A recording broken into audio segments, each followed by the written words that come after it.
Cristian Văduva, artist vizual în proiectul Crumau Live. Echipa e formată din Alexandra Gârbea, coregraf, Uțu Pascu și Sergiu Cătană se ocupă de coloana sonoră, Octavian Horvat este naratorul poveștii și Eugen Neacșu, Adrian Marian, care lucrează împreună cu noi la producția video. Crumau Live este o reinterpretare a poveștii Crumau, scrisă de Andrei Ursu. Povestea este despre românii de etnie germană care, în momentul în care rușii veneau spre Germania, au luat hotărârea de a pleca. Soldații erau panicați.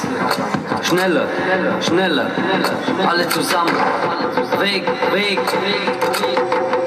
Die Russe kommt, Ivan kommt.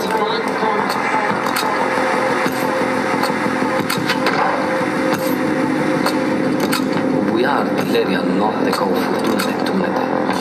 Venea Rusia, venea Ivan ca să facă prăpăd în Banat. Au ajuns până într-un orășel numit Crumau. Desigur, tot parcursul a fost o aventură dureroasă, iar norocul lor în momentul din Crumau a fost că au ajuns americanii înaintea rușilor acolo.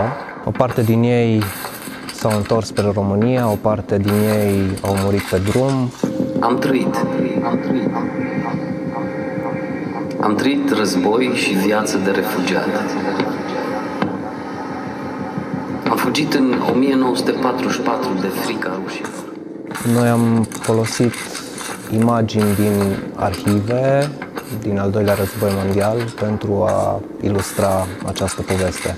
Coloana sonoră este 100% concepută și făcută să fie live, adică chiar dacă nu va fi spectacolul în Piața Sfântul Gheorghe, și performance-ul din studio va fi tot un performance live.